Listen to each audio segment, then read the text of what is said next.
हे इकडे बघा सगळ्यांनी. तर नमस्कार मंडळी, तुमचं पुन्हा एकदा स्वागत आहे आपल्या संतोष सातपुते या यूट्यूब चॅनलमध्ये. आणि आज आम्ही आलो आहे गावाला यात्रेनिमित्त. तर अक्षय तृतीयेला आमची यात्रा असते. तर आपण पाहूया हा संपूर्ण व्हिडिओ आणि हा प्रवास.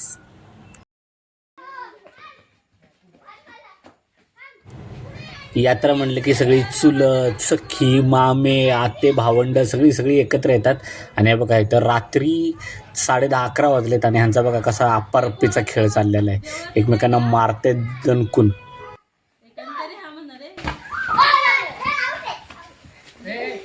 अरे हा आलोय रडून रडून. अयो शिकली.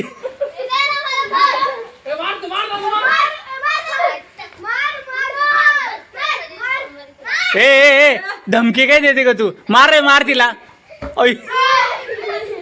ए शिव शिव शिव शिव शिव.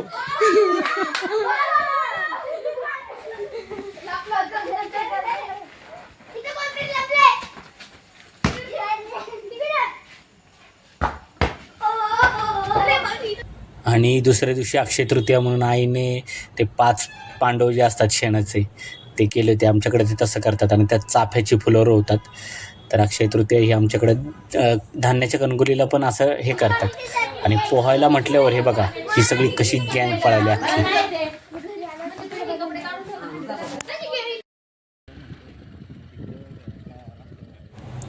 मग घरातली सगळी पोरं लेकरं आम्ही 4 व्हीलरमध्ये कोंबली, काही 2 व्हीलरवर आणली आणि मग आम्ही निघालो आमच्या नदीकडं.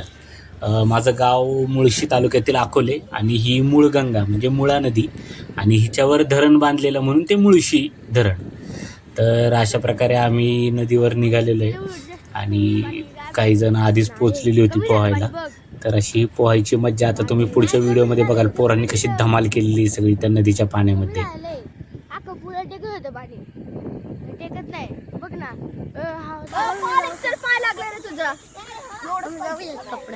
हा जा ना.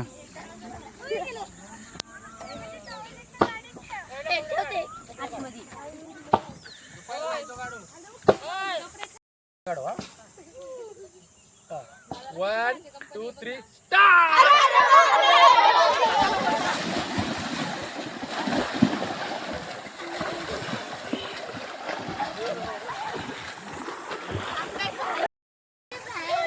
तो मोठा काढो.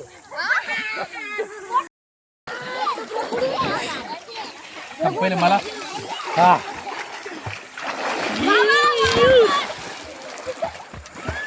जरा हलका वाटतो.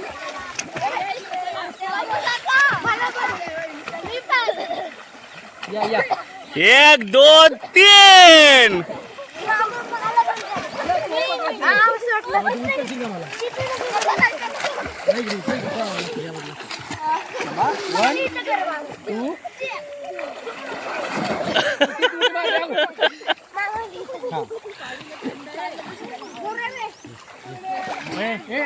पाटील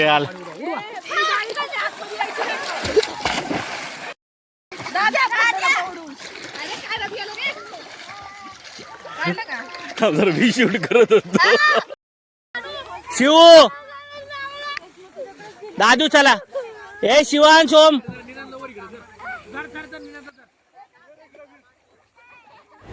माझा घासा लागला पारे. एक वेळ पाण्यातल्या म्हशी पाटापाटा बाहेर येतील पण ही पोरं नदीतून काही लवकर बाहेर यायचं नाव घेत नव्हती.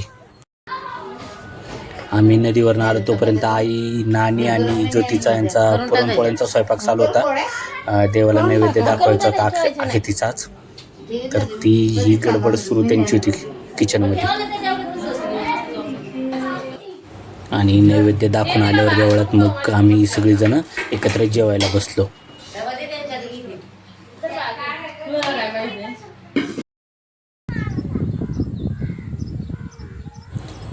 दुपारी दणकून खाऊन झाल्यावर ह्यांनी पुन्हा एकदा आपल्या बाजूच्या वावरामध्ये तो अप्पारप्पीचा डाव मांडला. एकामेकाला चांगली शिकवत होती. ती रडत नव्हती, खेळत होती आपली.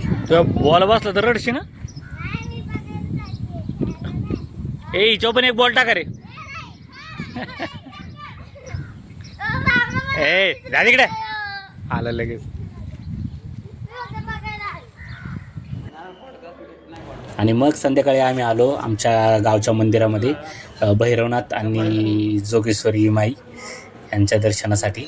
आणि ही जी पालखी असते, आता आमची बाहेर पालखी सजवलेली आहे, तर ह्या पालखीमध्ये देव बसून गाव शिवेवरती जातात शिरसोबाच्या दर्शनासाठी आणि तिथं त्यांची भेट होते रात्री.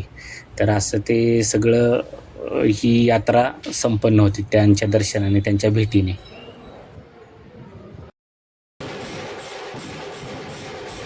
आणि इथं बाहेर वेगवेगळ्या गावचे खेळ येतात. आधी असे रणवाद्य वाजायला लागतात. हे झांज आमच्याकडं खूप मुळशी तालुक्यात खूप फेमस आहे. भोर वेल्ला तिकडं पण येतात. तर ह्यावेळेस मागच्या वेळेस तोरणागडाची ते मेंगाईची तिकडची पण आली होती. आणि ह्यावेळेस राजगडाची साखरगाव तिकडनं पण आली होती पोरं खेळायला. आणि हे बघा, हे अशा प्रकारचे डाव रचले जातात. म्हणजे गणपतीचा आरतीचा असू दे किंवा शिवाजी महाराजांनी अफजल खानाची भेट ही पुढे दिसेलच तुम्हाला. त्याच्यानंतर वीर सैनिकांचं असतं तसं, किंवा तमाशाचा डाव, असे वेगवेगळे डाव रचले जातात आणि ही लोक ते डाव पार पाडतात.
खेळ बघून आल्यानंतर मग आम्ही सगळेजण जेवायला बसलो. बिर्याणी, आमरस केलं होतं आणि ही आपली कोशिंबीर. आणि ते झाल्यानंतर मग पुन्हा एकदा लवकर देवळाकडे जायचं होतं, कारण पालखी निघणार होती आणि पालखीनंतर मग तमाशा सुरू होणार होता.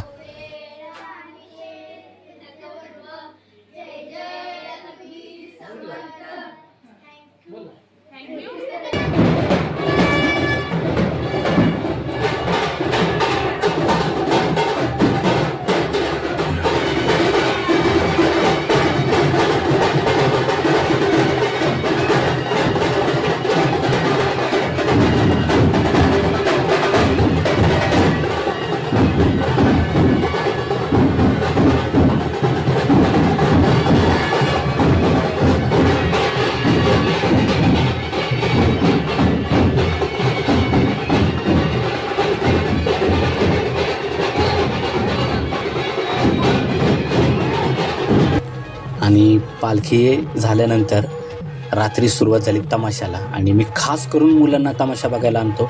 तमाशा अनंत आडशेकरांचा होता. गणगवळण इतकी सुंदर झाली. आणि महाराष्ट्राची कला आहे, आपल्या पोराबाळांना ही कळली पाहिजे, ह्या रांगड्या मातीतली ही रांगडी कला. सो मी आवर्जून मुलांना तमाशा बघायला आणतो.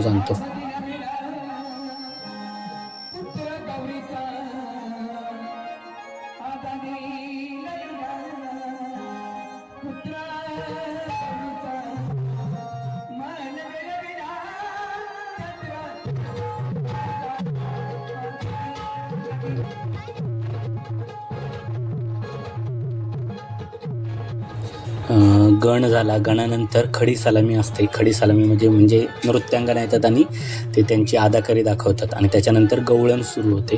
तर आपण ती बघूयात.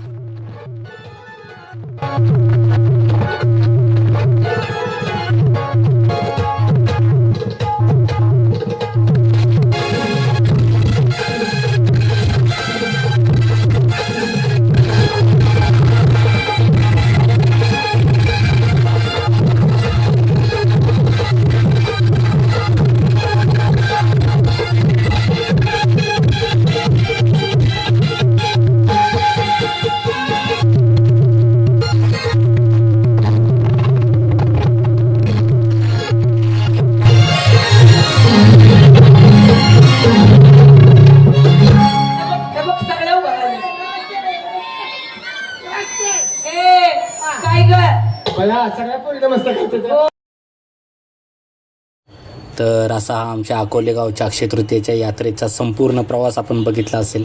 तर तुम्हाला कसा वाटला कमेंट बॉक्समध्ये नक्की सांगा. आणि व्हिडिओ आवडला असेल तर लाईक, सबस्क्राईब, शेअर आणि कमेंट करा. धन्यवाद.